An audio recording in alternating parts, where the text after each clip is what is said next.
SSC selection post होता क्या है ये एग्जाम?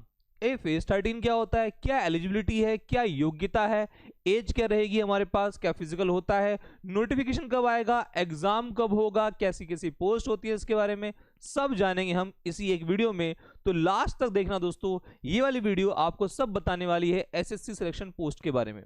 पर सबसे पहले जान लेते हैं एसएससी सिलेक्शन पोस्ट होता क्या है। देखो दोस्तों, कुछ मिनिस्ट्रीज में जो वैकेंसीज होती हैं वो कम होती हैं या वो टाइम पे रिपोर्ट नहीं कर पाते। तो जब टाइम पे रिपोर्ट नहीं कर पाते और किसी में कम वैकेंसीज होती हैं, अलग अलग विभाग होते हैं, टोटल जितनी मिनिस्ट्रीज हैं, जितने भी डिपार्टमेंट हैं हमारे गवर्नमेंट के, वहां पर ये वैकेंसीज वो पोस्ट करते हैं, एसएससी को देते हैं कि भैया ये हमारी वैकेंसीज है। अब ना तो वो सीजीएल में हो सकती, ना वो सीएचएसएल में, ना वो एमटीएस में, ना जीडी में, ना सीपीओ में, क्योंकि वो अलग अलग टाइम पे आती है। दूसरा, इनके अलावा भी कुछ पोस्ट है जो सीजीएल, सीएचएसएल, सीपीओ, एमटीएस और जीडी या स्टेनो के अलावा जो पोस्ट होती है वो भी इसी के अंदर डाल दी जाती हैं। तो ऐसी बहुत सारी पोस्ट इसके अंदर होती है जो वहां नहीं रखी जा सकती, सीजीएल, सीएचएसएल, एमटीएस, जीडी और मतलब हमारे पास सीपीओ के अंदर, तो वो यहां डाल दी जाती है। बाकी एक और प्रॉब्लम है कि यहाँ पर टाइम पे रिपोर्ट नहीं हो पाती जॉब्स, मतलब पोस्ट, इस वजह से भी वो एसएससी सिलेक्शन पोस्ट के अंदर आ जाती है। दोस्तों 2024 में तो क्या हुआ था कि इसके अंदर 4800 ग्रेड पे वाली जॉब भी आई थी। कमाल की बात हुई थी कि एक ऐसी जॉब जो अब सीजीएल में भी नहीं है, जो प्रीमियम एग्जाम माना जाता है एसएससी का, तो एक बहुत ही बेहतरीन जॉब है। और सबसे प्यारी बात मैं आज के अंदर बताने वाला हूं, पर लास्ट तक वीडियो जरूर देखना। आइए इसके आगे की बात जानते हैं। दोस्तों एलिजिबिलिटी क्या रहेगी? अब दोस्तों हमारे पास एलिजिबिलिटी आपके इसमें 10th भी है, इसमें 12th भी है और ग्रेजुएट भी। आपको सर ये क्या बात हुई? दोस्तों इसके अंदर 10th वाला बच्चा भी दे सकता है, 12th वाला भी जो पास हो रखा है, और जो ग्रेजुएट भी, तीनों टाइप के बच्चे दे सकते हैं। अच्छा, एग्जाम अलग अलग होगा, 10th वालों का अलग लेवल, 12th वालों का अलग और ग्रेजुएट वालों का अलग। क्लियर करोगे तो जो 10th वाली जॉब्स हैं वो आपको मिल जाएगी सिलेक्शन पोस्ट के अंदर, और जो 12वीं वाले हैं वैसे एग्जाम होगा और ग्रेजुएट वालों का अलग से एग्जाम होगा। तीनों के अलग अलग पेपर होते हैं। अच्छा, लेवल 1 से लेवल 8 तक, ये पिछले साल ही आया है, वैसे लेवल 7 तक थी पर अब लेवल 8। अब ये लेवल 1 से लेवल 8 क्या होता है? दोस्तों आपकी सैलरी बिल्कुल बेसिक से स्टार्ट हो जाती है एमटीएस लेवल से, वहां पर आपकी सैलरी लगभग 35,000 आपको मिल जाती है। अब 35,000 सैलरी क्या, लेवल 8 मतलब 1 लाख प्लस चली गई। अब दोस्तों 8th पे कमीशन आने वाला है, तो इसको भैया 40 प्लस कर लो, उसको भैया 1,15,20,000 कर लो। मतलब सैलरी आपकी इस स्पैन में घूमती है, बहुत ज्यादा सैलरी हो जाएगी 8th पे कमीशन के बाद तो। और वैसे अभी भी अच्छी खासी है, तो यहां से लेके यहां तक की सैलरी इसके अंदर इस वाली पोस्ट के अंदर है, एसएससी सिलेक्शन पोस्ट के अंदर। अच्छा, एज हमारे पास 18 से 42 साल। अब ये डिपेंड करता है कि आप कैसी पोस्ट के लिए जा रहे हैं। अगर 10वीं वाली जॉब्स के लिए है तो भैया उस हिसाब से 28 तक या 24 तक या 25 तक जो एज रहती है। और अगर जैसे जैसे आपके मतलब पोस्ट का डिपेंड करता है ना कि भाई किस पोस्ट में कैसे कैसे भैया हमारे पास एज क्वालिफिकेशन है, तो एज क्वालिफिकेशन किसी में कुछ है, किसी में कुछ है। ओवरऑल देखा जाए तो इसमें जो एज क्वालिफिकेशन है वो 18 से 42 साल तक के लोग इसको दे सकते हैं। पोस्ट के ऊपर भी डिपेंड करता है कि कौन सी पोस्ट में कहां तक की एज मांगी हुई है, इस बात को ध्यान रखना। वैकेंसीज दोस्तों, इसके अंदर वैकेंसीज 2000, 3000, 2500, 3500 ऐसी ही रहती है। पिछली बार की बात करूं, अगर 2024 की बात करूं तो 2049 मतलब 2049 थी 2024 की वैकेंसीज। तो ये एलिजिबिलिटी है, योग्यता है आपकी, इतनी सैलरी रहेगी, ये एज है, ये वैकेंसीज है, ये मैंने आपको चीजें बता दी। इसके आगे चलते हैं दोस्तों इसका जो हमारे पास नोटिफिकेशन आएगा वो 16 अप्रैल को आएगा, यही वाली 16 अप्रैल जो कुछ दिनों बाद आने वाली है। 15 मई तक भैया इसके फॉर्म रहेंगे, और हमारे पास जून या जुलाई दोस्तों हमारे पास क्या रहेगा, इसका एग्जाम वो रहेगा, डेट रहेगी। अब जून के एंड में या जुलाई की स्टार्टिंग में इसका एग्जामिनेशन हो सकता है। वो डेट क्या रहेगी, जैसी नोटिफिकेशन आएगा उसके अंदर आपको बता दिया जाएगा 16 अप्रैल को। ठीक है, बात समझ में आ गई। अब इसके अंदर जान लेते हैं भैया एग्जाम पैटर्न क्या होता है।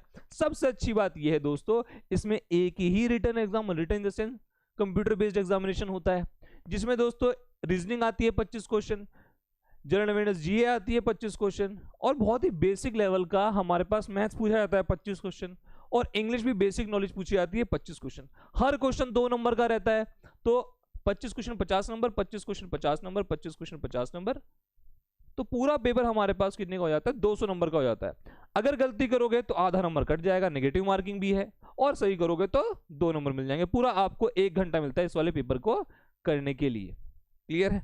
अब आपको कैसे इसमें पोस्ट कैसी कैसी होती है, तो देखो अगर मैं बिल्कुल बेस से स्टार्ट करूं, 1800 ग्रेड पे से स्टार्ट करूं, बिल्कुल जो बेसिक ग्रेड पे है वहां से स्टार्ट करूं, तो दोस्तों हमारे पास सीनियर लाइब्रेरी अटेंडेंट रहता है, कैंटीन अटेंडेंट देख लो कि पोस्ट कैसे कैसी है, मेडिकल अटेंडेंट रहता है, लेडी मेडिकल अटेंडेंट रहेगा, मतलब फीमेल मेल दोनों के लिए, टेक्निकल ऑपरेटर, लेबोरेटरी अटेंडेंट, मतलब जो जो व्यक्ति किसी किसी जगह पर जिनको लगता है कि यार हमारे लिए तो वैकेंसी निकलती ही नहीं है, वो आपको वैकेंसी एसएससी सिलेक्शन पोस्ट के अंदर मिल जाएगी। तो जो लोग ढूंढते फिरते हैं कि यार कोई नर्सिंग वाला बता दो, कोई एग्रीकल्चर वाला बता दो, कोई अटेंडेंट वाला बता दो, वो देखो 1800 ग्रेड पे में आपको ये दिख गई।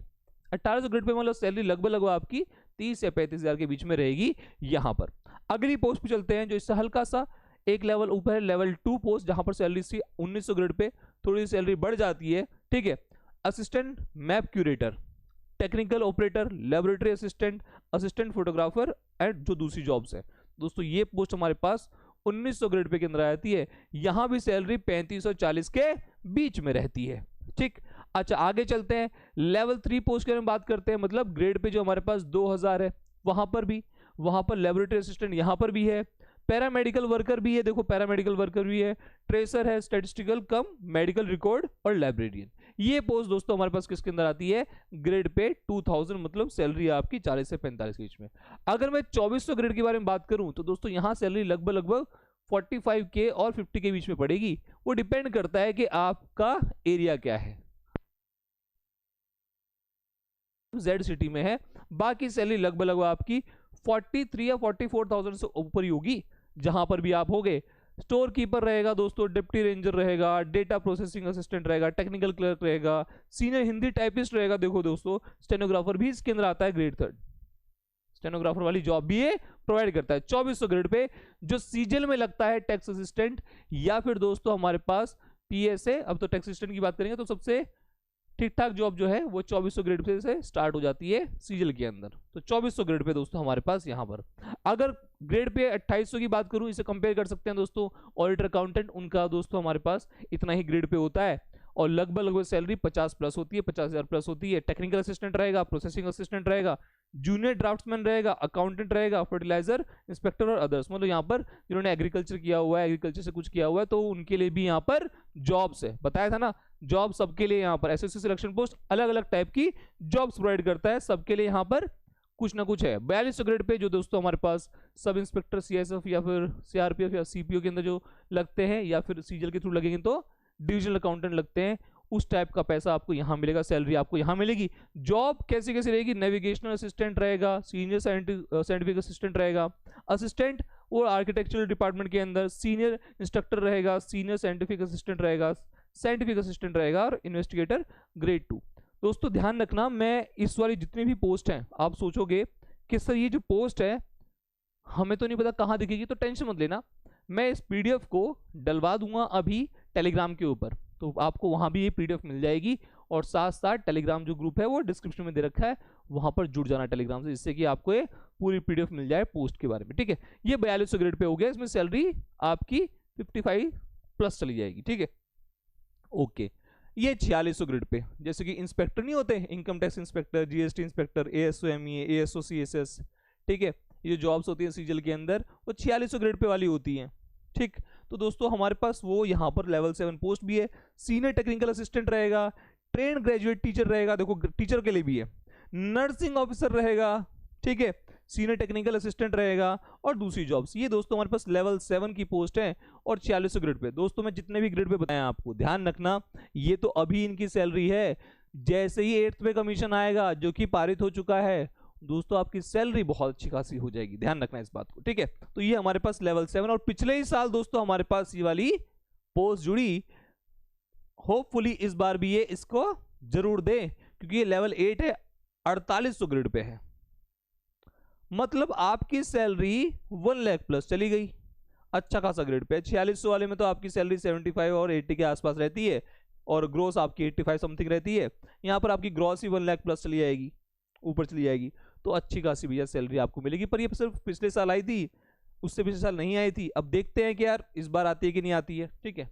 बाकी अच्छी जॉब है। इंटेलिजेंस ब्यूरो, आईबी के बारे में आपने सुना होगा, इंटेलिजेंस ब्यूरो असिस्टेंट, ठीक है, इंटेलिजेंस ऑफिसर ग्रेड 1 डॉक्यूमेंट्स के बारे में, चलो ये सारी पोस्ट भी हमारे पास लेवल 8 में आती है। अब दोस्तों इसके लिए आपको पढ़ना maths, reasoning, English, GK, GS पढ़ना है। अब मैथ्स मैं भी पढ़ाता हूं, तो आप मैथ्स पढ़ सकते हैं मेरे से। जीके जीएस परमार सर पढ़ाते हैं, साहिल मदान सर पढ़ाते हैं, मैंने आपको दो नाम बता दिए। प्लस आप बुक से भी रिकमेंड कर सकते हैं, कोई भी अच्छी बुक आप ले लीजिए और बुक से पढ़ना स्टार्ट कर दीजिए। क्योंकि हो क्या रहा है कि एसएससी हो चाहे आपका बैंकिंग हो, कोई भी एग्जामिनेशन हो, अगर हल्का सा भी पैटर्न डिफरेंट आ जाता है, हल्के से भी क्वेश्चन डिफरेंट आ जाते हैं, तो फिर वहां पर जो हम पैटर्न यूज करते हुए आ रहे हैं, टीचर्स को फॉलो करते हुए आ रहे हैं, वहां प्रॉब्लम हो जाती है। टीचर से प्रैक्टिस जरूर कीजिए दोस्तों, पर साथ साथ बुक की भी हेल्प लीजिए और पीवाईक्यू पे बहुत ध्यान दीजिए, ठीक है। तो रीजनिंग के लिए पीयूष वार्ष्णेय सर है, मैं खुद ही बता दे रहा हूं आपको नाम। और यहां पर अगर मैथ्स पढ़ना चाहते हैं दोस्तों, तो मैथ्स के लिए दोस्तों मैं खुद आपके लिए फ्री बैच तो पढ़ाता हूं। प्लेलिस्ट में जाना, इसी चैनल की अगर प्लेलिस्ट में जाओगे तो आपको मैथ्स की फ्री वीडियोस मिल जाएगी।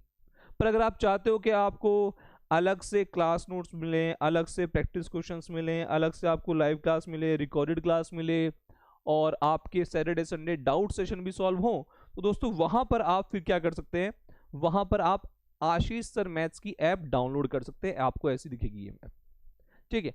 ऐप डाउनलोड करेंगे, इसका फायदा क्या है, आपको एक तो डेली पीडीएफ क्लासेस के जो नोट्स होते हैं वहां पर आपको मिल जाएंगे सीक्वेंस वाइज, आपको प्रीवियस ईयर क्वेश्चंस मिल जाएंगे, आपको टेस्ट सीरीज मिल जाएगी, आपको बैचेस मिल जाएंगे, लाइव क्लासेस मिल जाएगी, सिलेबस मिल जाएगा हर टाइप के एग्जामिनेशन का।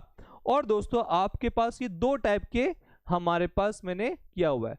बाकी जो बच्चा सिलेक्शन पोस्ट की तैयारी कर रहा है, मैं रिकमेंड करूंगा कि वो ये वाला बैच ले, क्योंकि ये फाउंडेशन बैच है। यहाँ बिल्कुल बेसिक से एडवांस तक पढ़ाऊंगा, फाउंडेशन बैच है दोस्तों। तो 21 अप्रैल तक है इसका वो रजिस्ट्रेशन ने जानबूझ के टाइम बढ़ाया हुआ है, जिससे कि आप आराम से सोचे, वीडियोस देखे पहले, आराम से पढ़े वहां से, या फिर ये सीजल वालों के लिए है, ठीक है। तो आप जाइए और ऑल द बेस्ट। तैयारी अभी से शुरू कर दीजिए, वेट मत करना कि नोटिफिकेशन आएगा तब से शुरू करूंगा, क्या क्या होगा, तो उसकी टेंशन मत लेना, अभी शुरुआत कर दीजिए। क्योंकि आपके लिए एग्जामिनेशन एक लास्ट एग्जामिनेशन हो सकता है, क्योंकि इसी साल आप जॉब लेने वाले हैं। मैं अगेन कहूंगा, आप स्टडी टेबल से ऑफिसर टेबल पर इसी साल जाने वाले हैं।